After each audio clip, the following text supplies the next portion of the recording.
Big Lou, no fly zone. Reek is tapping in. So for boxing fans, we just had the Javante Tank Davis Rolando Rolly Romero fight this past Saturday. Um, uh, I got to give a lot of credit to Tank Davis. It was the first time I actually watched him fight. Actually, the whole fight. Well, until this one lasted only to the sixth, until he caught the left hook knockout on Rolando Romero. Um, but I got to give a lot of credit to Tank Davis because Rolly was imposing his will on him. His size, and you could see Tank was leery, and he counter punched him and knocked the crap out of him. And I was going for Rolly because Latino, and then the last name, stuff like that. Anyways, Tank Davis proved to me that he is the real deal, Holyfield. At 135 pounds. Only thing for him is he holds the WBA regular belt. And I believe the fight coming up this weekend is Kambosos and Devin Haney. Devin Haney has a WBC title, and Kambosos has everything else. And the winner of that fight will be the undisputed 135-pound king at lightweight. But where does that put Devontae Tank Davis at? Will he get the winner of that? Or will, because that division is kind of stacked. You got Ryan Garcia, you got Isaac Cruz, you got Teofimo Lopez is still around, you got Lomachenko, Devin Haney, Kambosos, Tank Davis. That's that division, that 130, 135 pound area is pretty thick with a lot of fighters. I'm going for Devin Haney on that fight. Devin Haney's from my area, the Bay Area, so I'm going for him on this one. Kambosos was pretty impressive against Lopez, even though he was dropped at 1.2. But the fact that he used to spar with Pacquiao, and he gained a lot of experience, sparring with that older cat, Pacquiao, the Pac-Man. But back to Tank Davis. Tank Davis, this is the second fighter he's fought that was bigger than him. He beat up Barrios too, who was way taller than him, and he just put a beating on him. He knocked out Leo Santa Cruz. I believe out of all his fights, I counted them. He has like 27 fights. I believe 20 of them were against Latinos. So he's beat 20 out of 27 of his bouts were against Latinos. So he's a Latino killer. I believe most of them are Mexican, but there's some. I think Rolly is a Cuban. I think. I could be wrong about that. He's beat some other Latinos too from different countries. But Tank Davis is he's got a hell of a punch, man. That little dude knocked the crap out of Rolando. He didn't even know where he was at. And I think Rolando should have gave him a little more credit. He just said, I exposed his ass and this and that. But actually you didn't, because you know what? He imposed his will and he was back, walking him down. But no punches were being thrown. He didn't throw a whole lot of punches. So Tank was filling him out and just looking for that counter punch. And he did his thing. So I got to tip it to Tank Davis.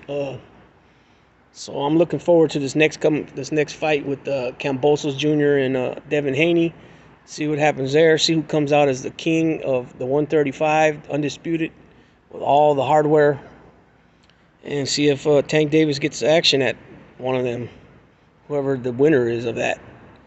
Because like I said, there's so many guys in that division that there's a lot of fights that could be made. But the only thing is that all the belts. Haney has one belt, the WBC, but then Kambosos has all the other ones. Tank Davis has the WBA regular. So even if he was to get beat for that title by whoever's the undisputed at that weight, they won't even get that belt anyways because they have the super. You know what I mean?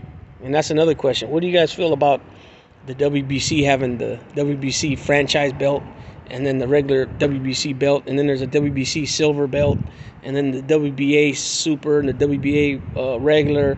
It's just too many belts. And then you got 4 sanctioning bodies: the WBC, the WBA, the WBO, and the IBF.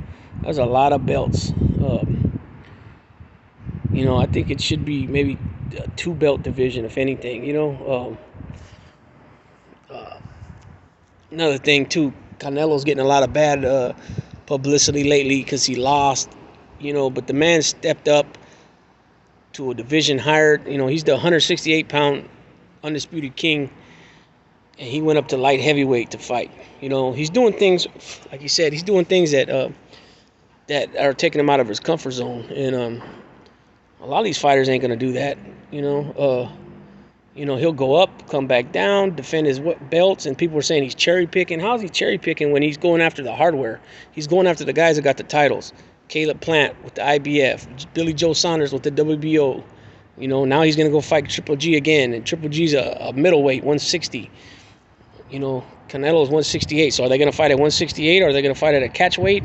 I don't really believe Canelo should go down to 160.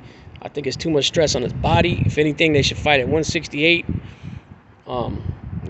Triple G, you want it so bad, so come on up. And the Triple G that I seen fight Murata, I can't see that Triple G beating Canelo. He slowed down a lot. He looks his age now. Yeah, he still won. He looked pretty good against that guy. But Canelo's not that guy, So I think people are being a little bit hypocritical of Canelo. You got David Benavidez and Charlo going at each other talking shit. You got Spence coming in. Spence is still the 147-pound. He owns 3 titles. And you got Bud Crawford got the WBO. So let's make that fight already. Enough talking already. Either Spence they make the fight with them 2 individuals so there could be an undisputed at 147, or let Spence go on up to 154 if that's what he's going to do. The only thing with that is that the Charlos are his boys. They're all from Texas. I don't see him fighting the Charlos. Charlo has all 4 belts. He's the undisputed 154 king right now. I don't see him fighting Spence. So is Spence going to just bypass him and go to 160 and try to get the belts that the other Charlo twin doesn't have? I don't know. There's a whole lot of stuff going on in boxing right now. Tyson Fury, is he going to retire because there's really nothing else for him to fight, nobody else for him to fight? I heard him say the other day that he believes Deontay Wilder is the second best heavyweight out there after him. Skills-wise, no, I don't believe that at all. Power-wise, he's absolutely number 1. But, it's, I don't know. I don't know about that. And then I heard something about, they were talking about Mayweather was a better fighter than Tyson. He accomplished more. Well, one thing, Mike Tyson was a heavyweight, so you can't go up and weight at heavyweight. You got the heavyweight title, the 3 belts back then. In his day, there was 3 belts. The WBO wasn't recognized like it is now. And then, Mayweather started at what? I think he was at 130 when he started. Maybe 135. 130, 135 he started. And then he went all the way up to junior middleweight, I believe, 154. I don't think Mayweather ever fought at middleweight. I think 154, that's when he fought Canelo. So, he had a lot of divisions to go up and win titles in different divisions. There's no other division for a heavyweight to go up. Unless they create a super heavyweight one day, which Mike Tyson wouldn't even be that because he's not big enough. People forget Mike Tyson's only like 5'10 and a half, 5'11. 220 pounds tops. So a super heavyweight would probably be like, what, 250 above? I'm not sure what they would make that if they did ever make that division. But anyways, there's a lot of interesting things going on in boxing right now. So feel free to comment in the comment section and let me know what you think about what I've been speaking about right here. And let me know what you thought about the Tank Davis and Rolly Rolando fight, and what you think about Tank Davis, and what you think about the upcoming fight with Kambosos Jr. and Haney in Australia, and the fact that they didn't let Haney's dad enter the country of Australia because I guess he has a felony from years back. So Australia's like Canada, where you can't travel there if you have felonies. So let me know what you guys think about any of that. And anything, pretty much. If you anything you want to comment about boxing that I didn't mention here, and you feel that it's something that needs to be spoke about, let me know. All right. With that being said, Big Lou, no fly zone, Requeños, tapping out. Hopefully, wherever you guys live, it's a warm, beautiful day like it is here in Northern Cali. That being said, Big Lou tapping out.